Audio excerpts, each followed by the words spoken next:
إلا كنتو أول مرة كتشاهدوا الفيديوهات ديالنا ما تنساوش تضغطوا على زر الاشتراك وللتوصل بالجديد لحظة نشره فعلوا خاصية الجرس. السلام عليكم خوتي العزاز ومرحبا بكم كيف العاده في قناتكم وقناتنا جو فوت بريس. في هذا الفيديو غادي تشوفوا ملخص كامل لمباراة المنتخب المغربي ضد المنتخب الطوغولي، منتخبات اقل من 23 سنه، وكان الفوز من نصيب المنتخب المغربي ولعب واحد المباراة قويه، كون ما ضيعش الاهداف، كون سجلوا اكثر من هاد الحصه اللي سجلوا دابا، ولكن كانوا قدموا اداء رائع. خليكم اخوتي مع الفيديو، نتلاقاو في الاخر ديالو كيف العاده، وما تبخلوش علينا باللايك باش هذا الفيديو يشوفوه المغاربه كاملين. استلام تقدم بينية، فرصة قد تكتسي طبعا الخطورة، تغطية كي متابعة من جانب اسماعيل السيباري بطريقة شميلة للجهة اليمنى، العرضية من فيصل المزيان، هناك كرة من جديد الأخبار الوطنية، هذا المرة من الطرف الأيسر، نسينا العرضية وضاعت الفرصة، ضاع طورة زكريا الوحيدي هنا راح يدل حول استثمار التمريرة على المقاس من الطرف الايسر في تراوري، هنا طويله اماميه، كنترول بالصدر، محاوله فرصه خطيره، فرصه الاول، فرصه ومتابعه من الحارس، ذلك لاعب المنتخب الوطني زكريا لبيب، راح يدعو عمليه تحضير يساريه كانت بهذا الشكل، ومتابعه لاعب ليحترف بالدوري الفرنسي، هنا التقدم، هنا الفرصه، هنا الانطلاقه، هنا الكره اماميه بينيه، عمليه تحضير لاسماعيل، هنا الخطوره تاتي من جديد، الوطنيه تتحرك في دقائق الجوله الاولى، عمليه تحضير ثم يمينيه من جانب ياريس بقراوي، مرت جانبا من القائم الايسر لمرمى الحارس اورو نيميني، مع نقاط سلبيه يجب تصحيحها خصوصا على مستوى المنظومه الدفاعيه. انطلاقه من الجهه اليمنى، فرصه من زكريا وحيدي، عرضيه خطيره، محاولة قادها فيصل مزيان في الصورة، هنا محاولة استغلال الكرة بعد تمريرها من زكريا الوحيدي، فيصل مزيان الجناح الأيمن في اتجاه الدائرة الأولى، فيزو تراوري على مجموعة من المواهب الصاعدة بمختلف الدوريات الأوروبية، هنا عرضية خطيرة، فرصة خروج الحارس الطوغولي، دفاع المنتخب الطوغولي للجهة اليسرى لتشاكي، فرصة تسديدة بعيدة، محاولة تسديد الكرة في ذلك كذلك تغطية من جانب فيصل المزيان، ويتشيري يختار العرضية، محاولة راسية، فرصة خطيرة، فرصة محاولة التسديد، لكن هنا تأتي التسديدة والمتابعة من جانب الحارس، مرمى ستاندارد دولياش البلجيكي، هنا اليسار تأتي بهذا الشكل، أول فرصة للمنتخب الطوغولي وجدت من جانب النخبة الوطنية، تمرر طويلة أمامية، عملية تحضير، طريقة شميلة كانت من زكريا الوحيدي، فرصة خطيرة، يظهر كذلك في الصورة زكريا الوحيدي، إصرار كبير من جانب هذا اللاعب، والعمل كل العمل يأتي كذلك من جانب أمين الوزاري، حذاري من الأخطاء الدفاعية، حذاري، هنا تلعب مقوسة خطيرة، وإبعاد من طرف الحارس، التسديد بشكل مباشر عمرة تشاكي موتشيري، ومتابعة جميلة من طرف إلياس ماغو، برافو إلياس، عملية الإبعاد بطريقة جيدة، كان اختار المباغتة على مستوى عملية بيانيس باقراوي أمامية لإسماعيل السيباري، لمسة فنية، انطلاقة مغربية، والفرصة للبحث عن الهدف من جانب النخبة الوطنية، لمسة قاكر الوحيدي، زكريا تحضير، طريقة شميلة للانطلاقة، البحث عن العرضية لكن بعيد، عملية التمرير وتضييع الكرة للنخبة الوطنية، لاحظوا القنطرة واللمسة، إمكانيات جدا محترمة لزكريا الوحيدي، اسماعيل تقدم هناك من الجهة اليسرى، تسلل الانطلاقة، ليس هناك تسلل من الوزاني، يلا أمين الوزاني، فرصة الأولى للمنتخب الوطني المغربي، ينتظر الدعم المساندة، فرصة خطيرة،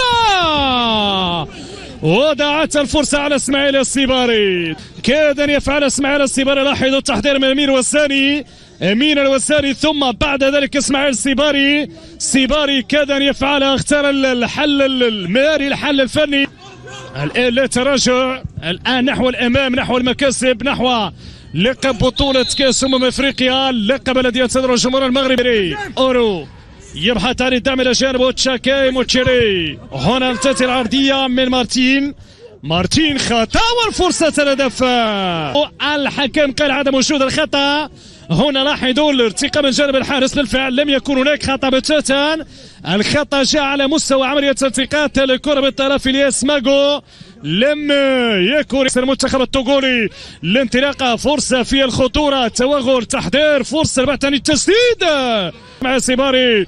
مشى اسماعيل، تقدم اسماعيل، حضر اسماعيل، فرصة خطيرة لم تكن الموفقة من جانب لاعب المنتخب التوغولي. هذه هجمة تمرر من أسامة تيرغالين على المقاس، استلام، كنترول والعرضية والمتابعة، أو قد تكون الفرصة الأخيرة صح التعبير. ملعب الاستباري مشات اتجاه من الوزاني، وهذا طريقة تنفيذ الكرة. لاحظوا اسماعيل السيباري لأمين الوزاني، لمسة جميلة يسارية من جانب لاعب غانغو الفرنسي. تظهر الفرصة للنخبة الوطنية، كرة بينية أمامية، التقاط، استلام، فرصة، خطورة والتغطية من جانب الدفاع. سدد أيمن الوفي بعد استلام الكرة بهذا الشكل. الحكم لم يرفع الراية بداية عدم وجود التسلل. سددت الكرة والتغطية من طرف لاعب المنتخب التوغولي. المنتخب التوغولي طويلة الكرة للنخبة الوطنية، الانطلاقة تأتي من جانب يانيس باغراوي، فرصة من يانيس مرت جانبا، ضيع ليثير الاستغراب. لاحظوا التقدم وإن كانت من زاوية صعبة صراحة، لكن هنا فرصة سانحة للتسجيل للمنتخب الوطني بقيادة يانيس باغراوي لاعب بو الفرنسي. اختار الحل الفردي، راوغ، تجاوز الدفاع والحارس، ثم مرر من زاوية ضيقة، من زاوية عاقل الفريق العسكري مجمع رياضي الأمير مولاي عبد الله بيربات. فرصة سنوات خطيرة، ماذا أن يفعل نسيم الشادي؟ كاد أن يسجل هدف. هنا لاحظوا محاولة تسديد لم يكن موفقا في ذلك. لاحظ هنا انطلاقة تضيق الخناق، محاولة جديدة لأسامة تيرغالين عبر مال، تقدم الجانب تيرغالين، محاولة للمنتخب الوطني، تسديد الشادلي لاعب لو هافر الفرنسي،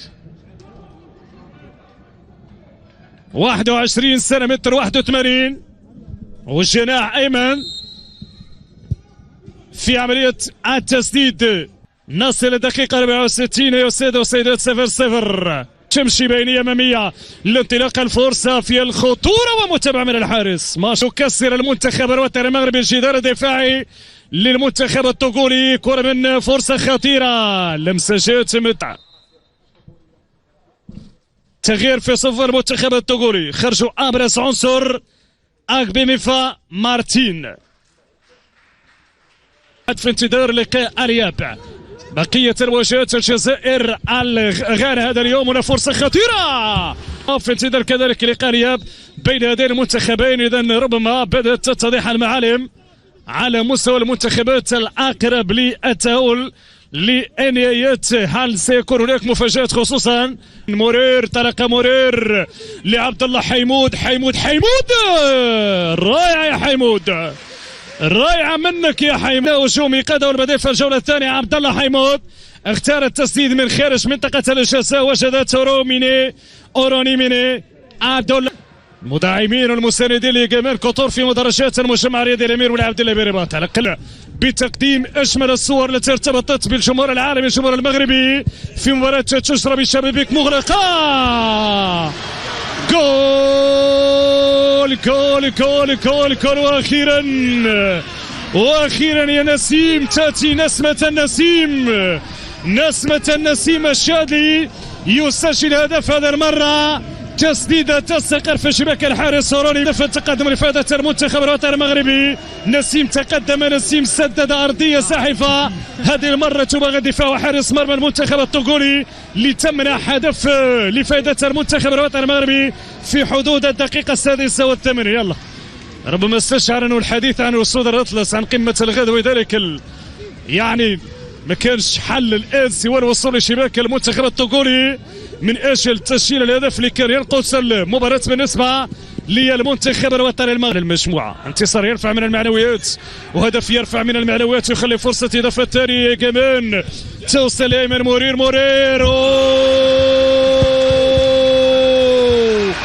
جول جول جول جول جول جول. عالمي يا مرير، لاعب كليرمون فوت الفرنسي. هدف وهدف ختامها مسك للمنتخب الوطني المغربي بتصديده من خارج منطقه الجزاء. التحضير من حمزه كمان واللمسه على طريقه اللاعبين الكبار من جانب ايمن مرير. ايمن مرير يسجل هدف ثاني، واي هدف واي نهايه من جانب لاعب المنتخب الوطني المغربي. هدف ثاني، هدف يدرس، هدف بطريقه اللاعبين الكبار. عالمي في مرمى الحارس اوروني ميني. يسجل لاعب المنتخب الوطني المغربي ايمن مرير ويمنح هدف ثاني لفائده المنتخب. السلام عليكم خوتي الاعزاء، الناس اللي باقي ما اشتركوش في قناه جو فوت بريس يمكن لهم يدعمونا بالاشتراك والضغط على زر الجرس باش دائما لا حطينا شي فيديو يوصل عندكم نتوما الاولين. كما شفنا خوتي المنتخب المغربي فاز على المنتخب الطوغو مباراه وديه، المنتخبات اقل من 23 سنه. الصراحه اداء المنتخب المغربي كان مزيان اليوم، ولكن الشوط الاول كان فيه بزاف ديال الفرص كون استغلوهم، كون النتيجه خرجت بواحد على الاقل واحد 5 ديال الاهداف لصفر للمنتخب المغربي، ولكن كان يعني استهتار والتعاون امام المرمى. شفنا فرص اللي ما تضيعش ضيعوها في الشوط الاول. الشوط الاول كان فيه كل شيء صراحه الا الاهداف، ولكن في الشوط الثاني صافي تقلنا المباراه غادا للتعادل رغم السيطره المغربيه، ولكن في الاخر ديال المباراه تستطاع المنتخب المغربي انه يسجل ويعني يضاعف ويتفوق على المنتخب الطوغولي، وكانت مباراه سهله للمنتخب المغربي. ولكن العيب الوحيد كما قلت لكم هو تضييع الفرص اللي ما خاصهاش تضيع. يعني الفرص هذه دابا مباراه وديه ماشي مشكل تضيع، هو خاص المدرب يصلح هادشي، لان مباراه رسميه يعني في كاس افريقيا ان شاء الله اللي غتكون عندنا في المغرب ديال المنتخبات اقل من 23 سنه. فهذيك المباراه تضيع فيها بحال هاد الاهداف تنظن غادي تندم عليها، وهذا الشيء اللي مبغيناش حنا نشوفوه، بغينا المدرب يخدم على هذا الشيء. شفنا المباراه اللي فاتت اللي خسر فيها المنتخب المغربي ب3-0 عفوا 3-2. شفنا الدفاع كان كارثي. اليوم ما شفناش اخطاء في الدفاع لان المنتخب الطوغو ما كانش يهاجم، يعني كان مسيطر المنتخب المغربي. وشفنا الهجوم مزيان صراحه، الهجوم مزيان، ولكن ينقصه التركيز امام المرمى. وعلى العموم اخوتي مزيان الفوز هذا يرفع المعنويات ديال المنتخب المغربي. باقي عندهم مباراه وديه الثالثه ان شاء الله، حتى هي بغيناهم يفوزوا فيها، وبغينا يتصلح بعض المشاكل اللي كاينه لا في الدفاع ولا في الهجوم. يعني التركيز يكون في الدفاع ما يتسجلش علينا اهداف، وايضا التركيز امام المرمى ونسجلوا الاهداف اللي تجينا ما نضيعوهاش. خوتي الاعزاء تبارك الله عليكم، نلتقاو في فيديو جديد. السلام عليكم.